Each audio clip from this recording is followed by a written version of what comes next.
आपसे पूछा जाए कि दुनिया में सबसे ज़्यादा जो प्यार करने वाली होती है वह कौन है, तो आप कहोगे माँ। क्योंकि माँ जो होती है अपने बच्चों से बहुत ही ज़्यादा प्यार करती है। लेकिन दुनिया में ऐसी भी माएँ होती है जो कि अपने बच्चों के आगे अपने स्वार्थ को जिता देती है और कुछ ऐसा कर देती है जो कि समाज की जो कि कभी भी इसकी इजाज़त नहीं देता है और ना ही कानून इजाज़त देता है। जो कि ऐसे ही एक माँ जो कि अपने ही सगी बेटी को जो कि हाथों को दबाए हुए थी और दो भाइयों को कहती है इसका रेप करो। वह उसकी बेटी जो थी वह पेट से थी, लेकिन फिर भी वह दो भाई जो थे उसके साथ वो कृत करते जा रहे थे। जब उतना से भी उस लड़की को कुछ नहीं हो पाता, उसके माँ को मन नहीं भर पाता है, तो वह बाहर जाती है या बाहर से एक और व्यक्ति को बुला कर लाती है और उसे भी कहती है कि तुम मेरी बेटी का रेप करो। फिर जो वहाँ पर होता है उसके बाद की कहानी जान आप बेहद ही हैरान और परेशान होंगी, आपके पैरों तले जमी खिसक जाने वाली है। सो नमस्कार, आदाब, सत श्री अकाल दोस्तों, मैं करण राज, आप देख रहे हैं अनोखी अपराध।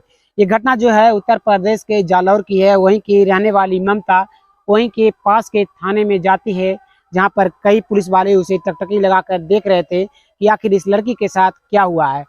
जो उसकी हालत थी एक बहुत ही बुरी तरह हालत हो रही थी और उसे कई पुलिस वाले जो होते हैं उसे अंदर ले जाते हैं, बैठाते हैं और पानी ला कर देते हैं कि पानी पी लो, उसके बाद जो तुम्हें बताना है, जो कहना है वह कहना है। ममता जो होती है गिलास को हाथ में लेती है, वह पानी पीती है। पानी पी लेने के बाद जो उस थाने के कुछ पुलिसकर्मी थे वह सीधे बड़े अधिकारी के पास उसे ले जाते हैं और कहते हैं जो कहना है साहब को बता दो। वह लड़की जो वहाँ पर बैठती है साहब के सामने, वह जो होते हैं वहाँ के थाना अधिकारी होते हैं, वह पूछना शुरू करते हैं कि आखिर तुम्हारे साथ क्या हुआ है, जो बताओ। तब तो वह जो ममता थी वह बताना शुरू करती है कि जो मेरी हालत है वो मेरी माँ ने करवाई है, जो मुझे इंसाफ चाहिए, जो माँ को मेरा जल्दी गिरफ्तार करो। वहाँ के पुलिसकर्मी जो थे वह कहते हैं कि आखिर तुम्हारी माँ ने ऐसा क्या किया है, जो बताओगी तब तो मैं तुम्हारी माँ के खिलाफ जो कि रिपोर्ट दायर करूँगा। ममता जो थी वह बताना शुरू करती है कि ये कहानी शुरुआत होती है 2015 में, जिस वक्त मेरी उम्र थी जो कि 10 साल, और जिस वक्त मैं काफ़ी ज़्यादा छोटी थी और मेरे पिताजी बहुत ज़्यादा मेहनत करते थे, अपना परिवार चला रहे होते हैं। दिन हम लोगों का अच्छे से गुजर ही रहा होता है कि उसी बीच में मेरे पिता की देहांत हो जाती है और वह इस दुनिया को छोड़कर चले जाते हैं। चले जाने के बाद मेरी माँ जो थी वह किसी तरह से इधर उधर कुछ काम किया करती थी और हम लोग का जो कि रोजी रोटी चल रहा होता है। लेकिन फिर भी ऐसा कभी कभी हो जाता कि एक शाम हम लोग खाना खाते, दूसरा शाम खाना खाने के लिए भी नहीं मिल पा रहा होता है। लेकिन उसी गांव में जो एक सरपंच था, उस सरपंच जो मेरी माँ से बहुत ही ज़्यादा लगाव रखा करता था, मेरी माँ से कहा करता था कि क्यों ना तुम मेरे पास काम किया करो, मैं तुम्हें अच्छे पैसे दूंगी और तुम्हारा घर भी अच्छा से चलेगा। मेरी माँ जो थी उसके पास काम लग जाती है, सरपंच के पास वहाँ पर जाने लगती है, काम करती है और हम लोग का दिन अच्छे से चल ही रहा होता है। धीरे धीरे जो था वह दिन बीत रहा था, मैं बड़ी होती जा रही थी। जब मैं 18 साल की हो गई तब जो गाँव वाले थे, कई लोग जो वहाँ पर थे, बार बार मेरी माँ के बारे में तरह तरह की बातें कर रहे थे। मैं इन सब बातों को नज़रअंदाज करता, ना सुनता, सुन के भी अनसुना करता हुआ जा रहा था। लेकिन जब मैं और भी बड़ी होती जा रही थी धीरे धीरे, तो मुझे लगने लगा कि आखिर मेरी माँ को लोग इस तरह की चीज़ें क्यों कहते हैं, क्यों मेरी माँ के बारे में लोग बुरा भला कहते हैं। एक दिन जो मेरी माँ जो थी वह सरपंच के यहाँ से काम कर कर घर आती है, वहाँ पर खाना पकाती है।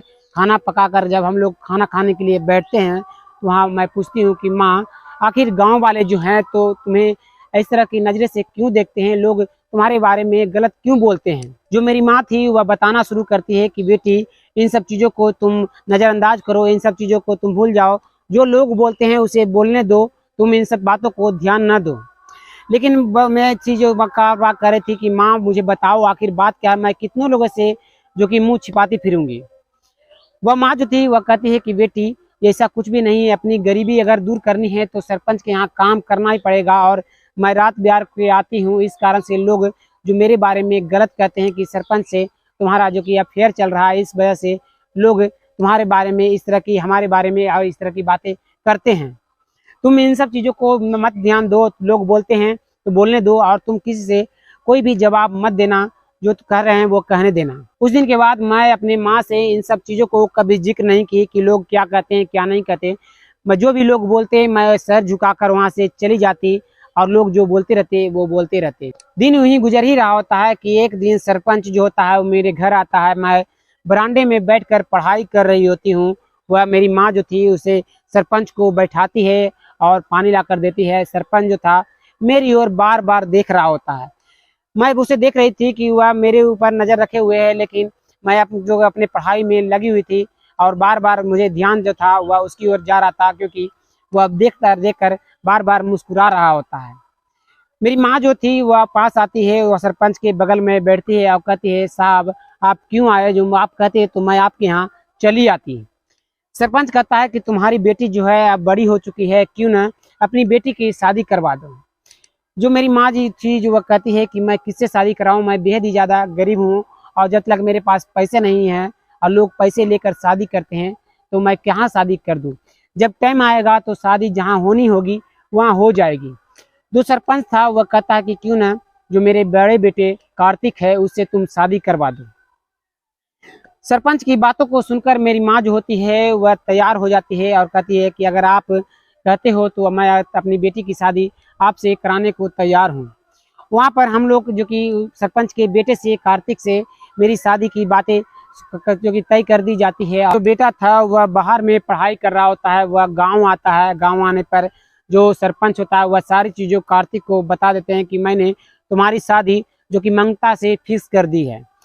जो तुम उससे मिलो जुलो, उससे बातें करो, अगर तुम्हारी मन भरती है तो मैं तुमसे आगे भी उससे बातें करूंगा और जल्द ही तुम्हारी दोनों की शादी करवा दूंगा। जो कार्तिक था वह अपने भाई छोटे के साथ आता है मेरे घर में और धीरे धीरे हम दोनों की बातें होने लगती है। दिन जो कि गुजर रहा होता है कार्तिक के और हम दोनों के बीच धीरे धीरे प्यार होने लगता है। प्यार होने के बाद हम लोग अक्सर जो कि जब मेरी माँ जो थी वह सरपंच के यहाँ काम करने चली जाया करती थी तो सरपंच का जो बेटा कार्तिक था वो मेरे घर आ जाया करता था। हम लोग अक्सर एक दूसरे के साथ संबंध बना लिया करते थे। ऐसे ही 1-2 महीने बीत जाते हैं। 1-2 महीने बीत जाने के बाद अचानक से मुझे उल्टियाँ शुरू हो जाती है। तो मैं माँ से कहती हूँ, माँ मुझे उल्टियाँ हो रही है, मन अजीब सा लग रहा है, जो मुझे डॉक्टर के पास ले चलो। मेरी माँ जो थी डॉक्टर के पास मुझे ले जाती है। वहाँ पर डॉक्टर मुझे देखते हैं तो बताते हैं मेरी माँ से कि आपकी बेटी है जो कि 3 महीने की गर्भवती है। ये सुनकर मेरी माँ कुछ भी नहीं बोलती है, वह मुझे घर ले आती है और कहती है कि इस बच्चे को जो कि गिरा दो। ये बातें सुनकर मुझे कुछ भी समझ में नहीं आने लगता है कि आखिर मेरी माँ इस तरह की बातें क्यों कर रही है। मैं उस दिन माँ को कहती हूँ कि मैं इस बच्चे को किसी भी हालत में नहीं गिराऊंगी, क्योंकि ये मेरा पहला संतान है और हम दोनों के निशानी है। ये कहकर मैं अपने रूम में चली जाती हूँ और मेरी माँ जो थी वह सरपंच के पास चली जाती है। काफ़ी देर बीतने पर मेरी माँ जो थी सरपंच के 2 बेटों के साथ घर में आती है और कहती है एक पेपर रख कर कि इसे तुम साइन करो वरना तुम्हारे साथ ठीक नहीं होगा।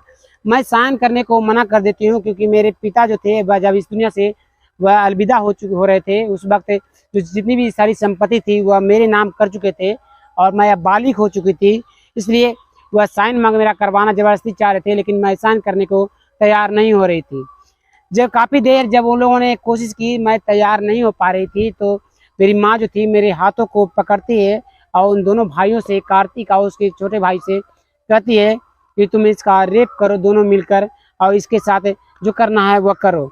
मेरी माँ जो थी मेरे हाथों को वहीं पर पकड़ती है और वह दोनों भाई बारी बारी से मेरे साथ जो कि संबंध बनाते हैं। जब उन दोनों को वैसा करने पर फिर भी मैं तैयार नहीं होती हूँ तो मेरी माँ जो होती है वह बाहर जाती है, एक और व्यक्ति को बाहर से लेकर आती है और कहती है मेरी बेटी का तुम रेप करो। वो व्यक्ति जो था वह पहले तो इनकार करता है, कहता है कि आपकी बेटी लग रही है कि आपकी बेटी पेट से है, मैं उसके साथ ये सब चीज़ें नहीं करूँगा। जब ये बातें सरपंच के दोनों बेटे सुनते हैं तो वह कहते हैं कि अगर तुम ऐसा नहीं करोगे तो तुम्हें किसी तरह से तुम्हें जेल भेजवा दूंगा या फिर तुम्हें गांव से निकलवा दूंगा या हुक्का पानी बंद करवा दूंगा। अगर तुम चाहते हो कि तुम्हारे इस गांव में रहना है तो तुम इसका अभी के अभी तुम इसका रेप करो। ये बातें सुनकर वह व्यक्ति भी मेरे साथ जो कि गलत कृत्य करता हुआ जा रहा था। मैं चिल्लाती रही, मना करती रही, लेकिन वह जो तीनों थे वह ये सब चीज़ें कर रहे थे।